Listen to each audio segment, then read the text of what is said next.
On the morning of June 30, 1908, a Siberian trader named Seaman Semyonov was sitting on his porch near the Tunguska River.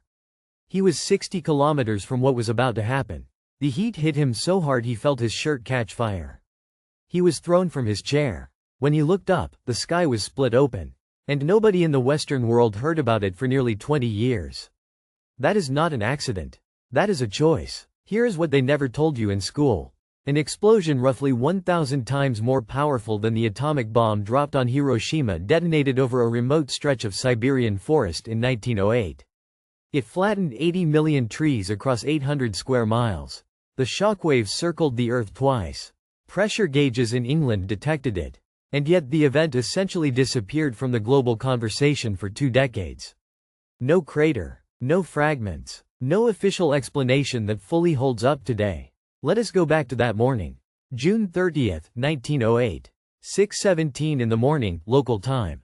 In the small Evenki settlements near the Podkamenaya Tunguska River in what is now Krasnoyarsk Krai, Russia, people were going about their morning routines. Then the sky cracked apart. Witnesses described a column of bluish light, as bright as the sun, moving across the horizon. It was followed by a flash so intense that people 40 miles away were knocked off their feet. The explosion generated a thermal pulse hot enough to scorch reindeer herds and incinerate pine trees instantly. At the epicenter, the devastation was total. Every tree for miles was either vaporized or flattened outward in a radial pattern, pointing away from a single central point. That pattern told scientists something crucial when they finally arrived. Whatever exploded, it did not hit the ground. It detonated in the air, somewhere between 5 and 10 kilometers above the surface. That is why there was no crater. Now here is where the story gets stranger. No scientific expedition reached the site until 1927, 19 years after the event.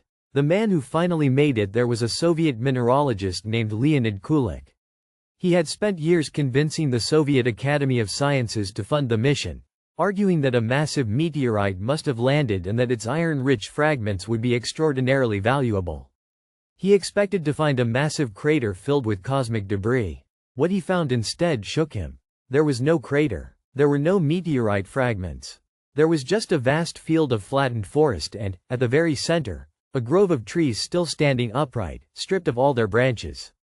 Perfectly vertical, perfectly bare, like blackened needles pointing at the sky from which something terrible had come. Kulik made 4 separate expeditions to the site between 1927 and 1939. He never found a satisfying explanation. He died in a German prisoner of war camp in 1942, still without an answer. If this surprised you, subscribe right now. We cover exactly this kind of history. The events that were real, that were documented, that somehow never made it into your classroom. So if it was not a crater-forming meteorite, what was it? This is where the second layer of the story opens up, and it is even more unsettling than the first.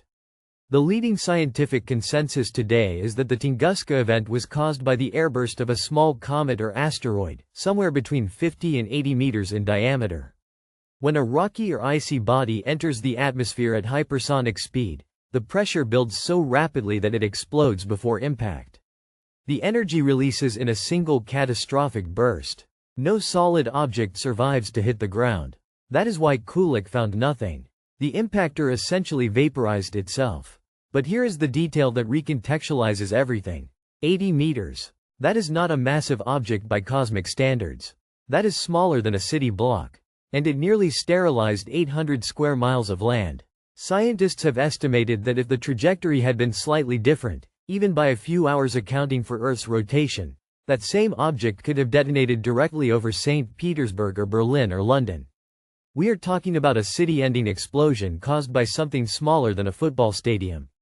And these events are not ancient history. The same phenomenon occurred again over Chelyabinsk, Russia, in February 2013. A meteoroid roughly 20 meters across exploded in the atmosphere with the force of nearly 500 kilotons. It shattered windows across 6 Russian cities. Over 1,400 people were injured. And that object was less than a quarter the size of whatever hit Tunguska. This is the legacy that nobody wants to talk about.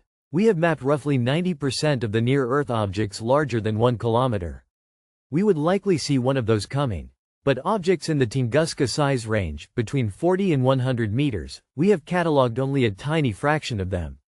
Thousands of potential city killers are moving through the solar system right now, untracked, unnamed, unknown. The Tunguska event was not just a strange historical footnote buried in Siberian archives. It was the loudest warning shot the universe has ever fired across our bow. It hit one of the most isolated places on Earth, and we still barely noticed for 2 decades. If it had arrived at a slightly different angle, on a slightly different schedule, the 20th century would have looked completely different. A major European capital reduced to ash in 1908. No impact site, no explanation, just silence and fire. Seaman Semyonov survived that morning. He described the heat as coming from nowhere. He said the sky tore. He had no framework for what he experienced because nothing in human history had prepared anyone for it. Over a century later, we have the science to explain what he felt. But we still do not have a system capable of reliably preventing it from happening again. That is the real story of Tunguska. Not a curiosity. A countdown. If this is the kind of history you want more of, subscribe and hit the bell. Every week we go deeper into the events that shaped the world and the reasons you were never told the full story. The next one is already waiting for you.